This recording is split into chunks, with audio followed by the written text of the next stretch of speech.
Good morning, everyone, and welcome to the webinar, Body Language for Effective Job Interviews. I was talking to a few of the early people on the webinar before we started and saying that this webinar came about from my job interview coaching skills. So people come and they practice the job interview and they want to give absolutely perfect content, and they polish and practice their scenarios, their conflict resolution, their difficult conversations, their project management. And I see their body language just isn't holding them in good stead for the interview. So sometimes you can have really good answers and be very knowledgeable, but your body language may interfere or may undermine your ability to get the job done, or to come across as credible and to come across as confident. So welcome, Holly. We've just got underway. So Peter Dew's my name. There are a couple of new names on the webinar. So those of you who don't know me, I'm a public speaking trainer and coach, and my passion is helping people overcome their fear of public speaking, become more confident, more effective, so that every one of you can share your message, share your passion, change the world one conversation at a time. I never want someone to not speak up or not contribute in a way they want to because of their fear or uncertainty around public speaking. You probably know that I'm a person who stutters, and so that was my story, that fear and that inability to contribute and communicate the way I wanted to. Body language for effective job interviews. One of my favourite authors, Malcolm Gladwell, has written a number of books, including Tipping Point, Outliers, and What the Dog Saw. What the Dog Saw, he's got a series of case studies on different aspects. There's one about job interviews that really grabbed my attention, and this just adds to the body of evidence that I already know about first impressions and the importance of body language. And I've called this the 15-second rule. They video recorded lots of job interviews, and let's assume the interview goes from 45 minutes to 1 hour, and they're rating the applicant against the soft skills, your interpersonal skills, your integrity, your honesty, your loyalty, your ability to listen, the things that you don't get straight out of your CV. So we've got two applicants, they've both got 10 years of experience, they've both got equal qualifications, and we're now interviewing them, and the one that's going to have the greatest impact on us, and we're going to rate against those soft skills from interview. So they video record the whole 1 hour.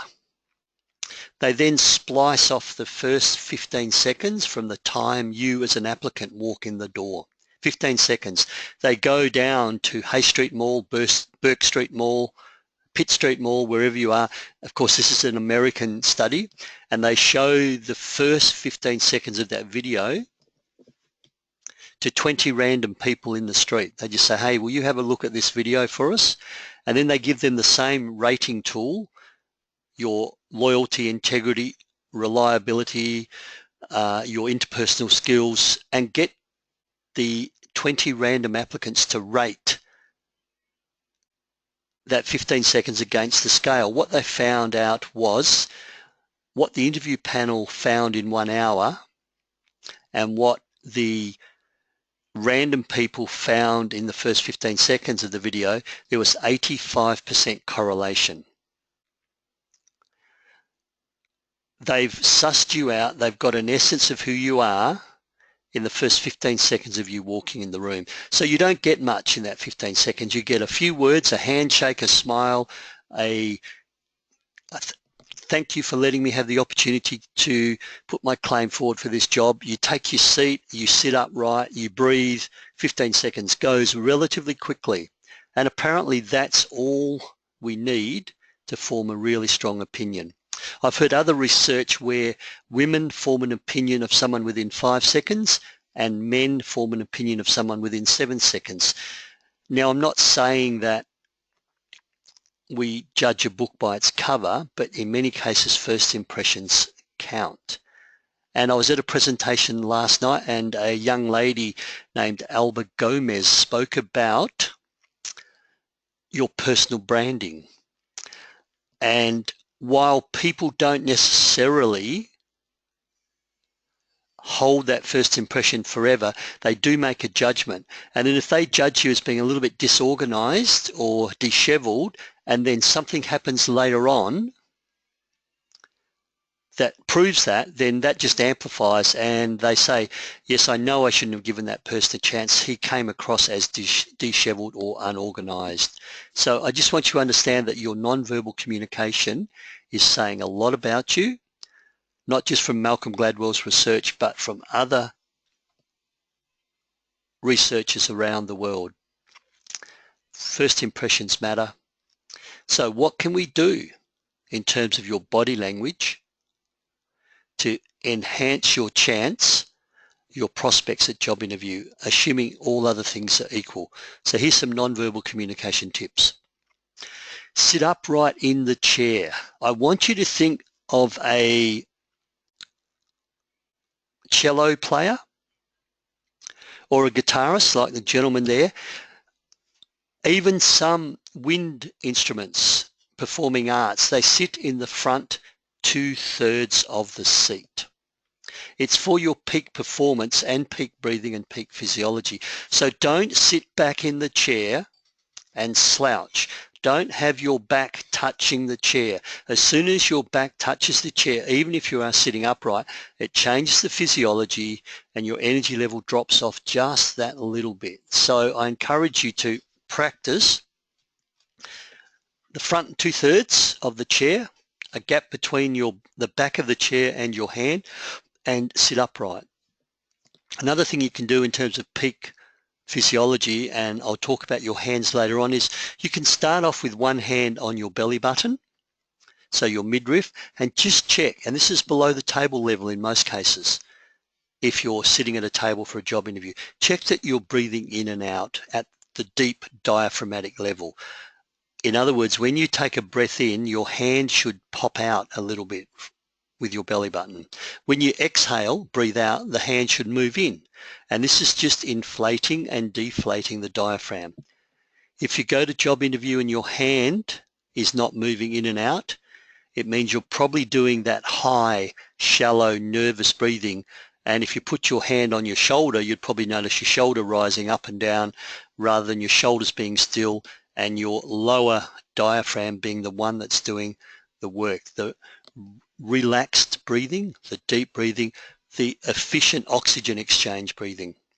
You've got into a job interview, it's quite stressful. Don't sabotage yourself by not breathing. Practice that deep breathing. So that's your sitting in the chair. Make a big difference straight away. Have relaxed arms. And our lady on the right, the left, has her back against the chair and her arms folded. What this means is this is kind of a closed off.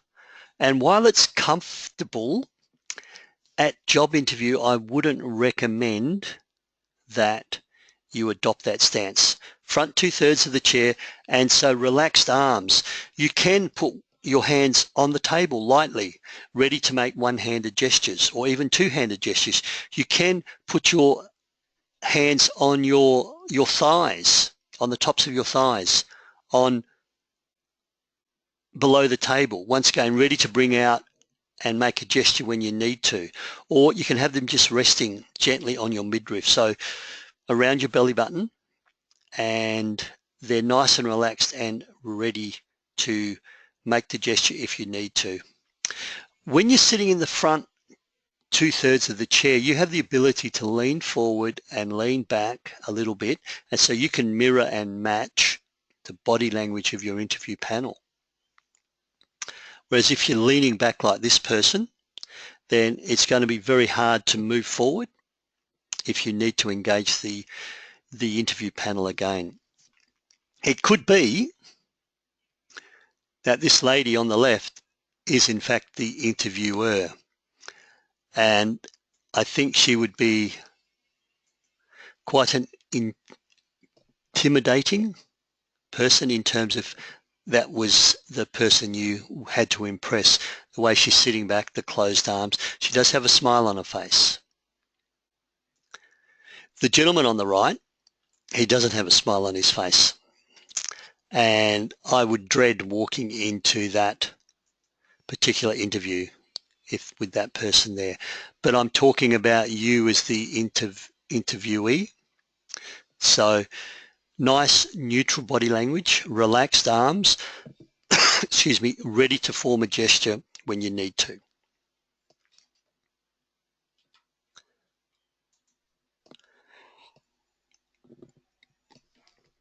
Eye contact. They say the eyes are the window of your soul. The eyes are also how we look at someone's authenticity, someone's honesty, someone's integrity. If you're selling me a used car, if you're selling me a product, if you're selling me yourself as an applicant and you won't make eye contact with me, I'm going to be a little bit concerned, a little bit worried that you're not entirely being truthful. So eye contact's important. The other thing with eye contact, and if you've attended one of my workshops, you'll understand this from a presentation point of view as well as a job interview point of view, your peripheral vision picks up what's happening in the room. And if you've got a multiple interview panel, 3-5 people, you need to look at everyone in the room. And if one person's zoning out or shaking their head or disagreeing, even though the other person's asked a question, you need to pick that up. You need to understand what's happening in the group dynamics. So direct eye contact, one-on-one, if there's one person with the interview panel. And with one-on-one, you can't do 100% eye contact. So do look away occasionally, do look down at your notes, but when you're really delivering the important stuff, make sure you are making eye contact. Some of you, excuse me, I'll just grab a drink of water.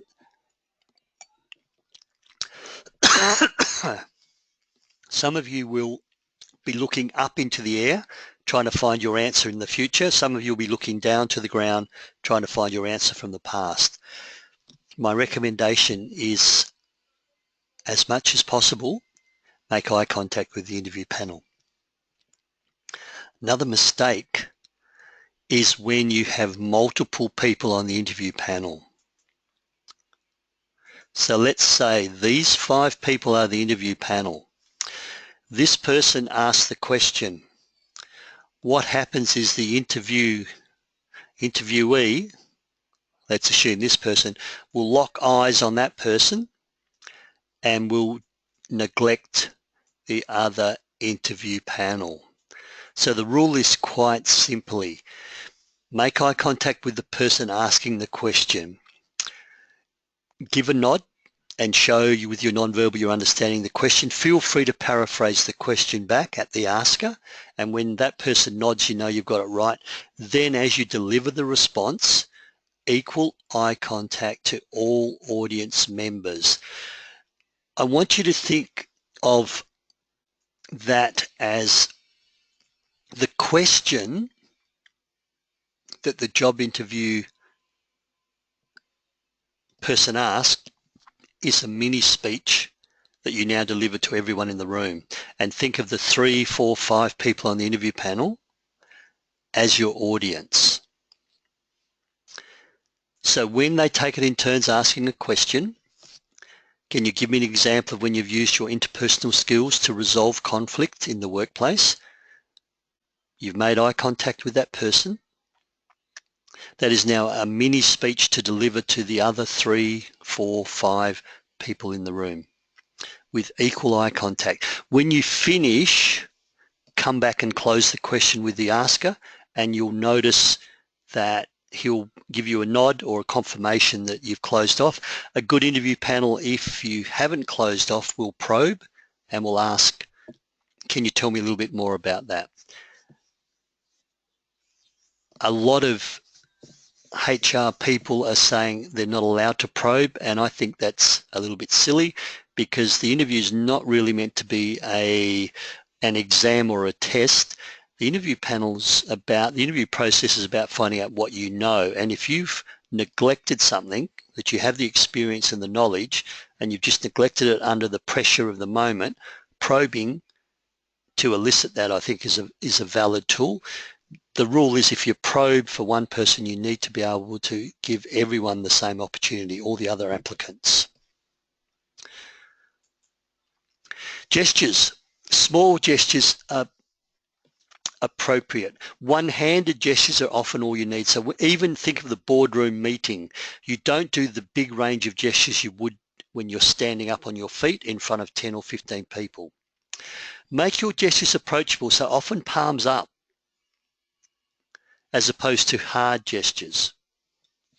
So yes, you do gesture in the job interview. Don't lock your hands away. I've spoken about nice resting positions, what to do with your hands, but then as you get into the answer, please gesture. Point to yourself if you're referring to things that you've done. You can do an outward gesture. You can move your hand from one point to another point to indicate distance. And just be comfortable with those small gestures in the interview panel. Every now and then you can fold your hands back onto your belly button or back on your thighs under the table, and you bring out that gesture when you need to. Avoid bouncy hand gestures. Some people think that if they bounce their hands up and down in time with their music or with their talking as if they're conducting an orchestra, that is good public speaking. Watch Malcolm Turnbull sometimes. He is a key exponent of the bouncy hand gesture, as is Bernie Sanders. The other one is one palm out flat and the other hand chopping down on the palm with a karate chop action. This is called bounce and it's noisy. Many of you hate the sound of a mobile phone going off in the middle of someone's presentation. It's distracting. It's called noise. Many of us hate when a politician stands up and they have 5 or 6 people around them in the camera, and what they do is they bob their head, they nod their head up and down in agreement continually. That's annoying, that's distracting. That's also called noise. When you bounce your hands up and down or flap them in the wind, that is also noise. One of the things when you're sitting down, and it's harder to gesture sitting down than it is standing up, practice those small gestures. Check they're adding to what you're saying, showing some passion and authenticity, and make sure they're just not flapping or pointless gestures. Make sure they're in fact crafted gestures, congruent gestures with what you're saying, but just eliminate the bounce. Are there any questions on that? Any questions on your hand gestures during job interview?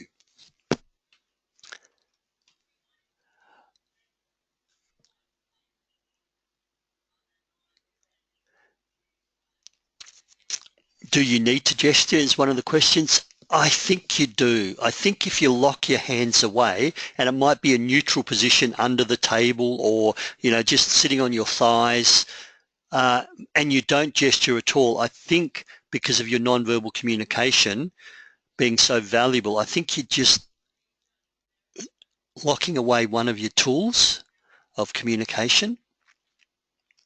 So I would use gestures, and if you're not a natural gesturer, feel free to practice in front of the mirror. So sit down and go through one question that you know you might get asked about problem solving, about project management, about interpersonal conflict, and answer that question as if the mirror was the interviewer, and just watch what your hands do. Are they noisy? Are they appropriate? So thank you for that question. Any other questions around use of gestures? Make your body language positive. So you need to walk into the room, and remember the 15 seconds? You need to walk into the room and be confident, even if you're not confident. So this is the Amy Cuddy stuff, A-M-Y, and surname Cuddy, C-U-D-D-Y, that famous TED Talk about faking it until you become it. So you're walking into a job interview, it's quite stressful, but I want you on the outside to look confident. What would a confident person do? The smile, the handshake. And when you do a handshake with the interview panel, and assume there's 2 or 3, so multiple handshakes, the best advice I can give you is to mirror and match the handshake. The handshake that you receive, if you can kind of match, as opposed to squeeze or the soft wet fish, squeeze too hard and crush, it's mirroring and matching. That'll just help you connect and build rapport. Do nod, do smile. Be as confident as you can possibly be. With your confidence, this is the one thing you are allowed to fake. You can't make up answers. You should not lie about your experience or your qualifications, but your body language is allowed to say, I'm confident, I want to be here, I'm really keen to have a go at this job. And the metaphor is the black swan that is moving gracefully, almost effortlessly, magnificent beast with its neck stretched out in absolute glory, moving across Lake Munga. Under the water is a real churn going on, churning back and forth, churning back and forth, but looks so good. Fake your confidence. Don't make up answers. Don't make up experience that you don't have.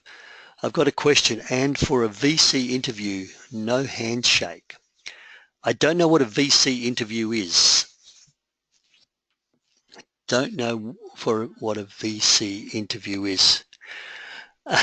For a video conference or Skype, of course.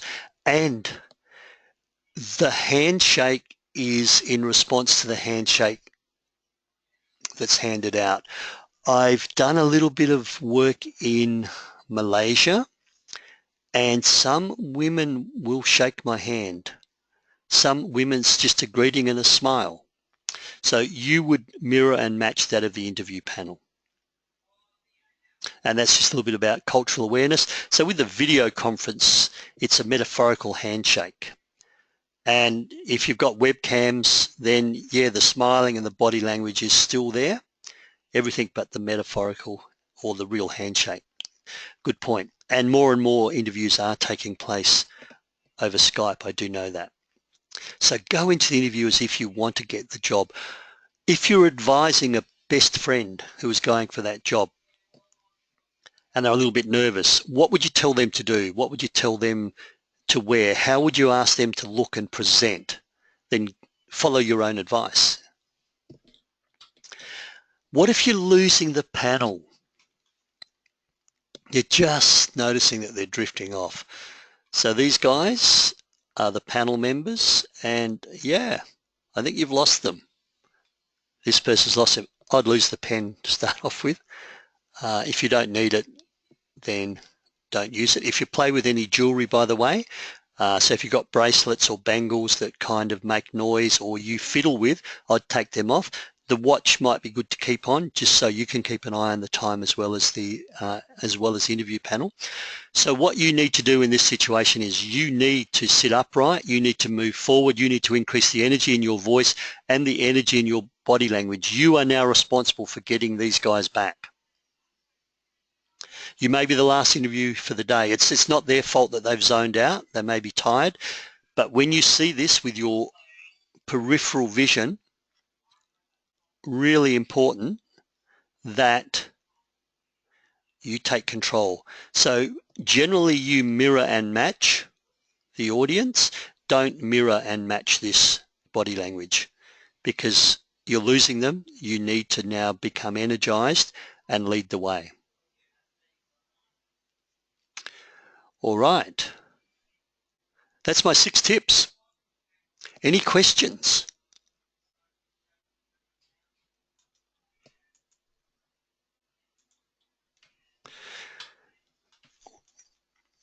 So I've got lots of upcoming workshops in Perth and in Brisbane, and we're even setting some in for Adelaide next year. Next webinar is, oops, just go back. Next webinar is 9th of November, and it's about public speaking etiquette.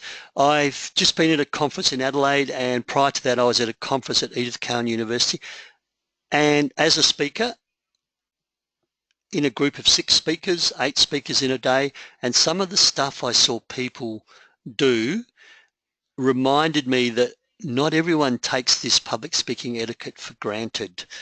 You know, what should you do as a speaker to make the conference go really well? If you're invited to present, whether it's part of a panel, a keynote speaker, even a breakout session. So I'm going to do some tips on, I guess, what they do wrong. And when you look at this, you won't do the wrong thing. You'll do the right thing. You'll self-correct. You'll understand the importance.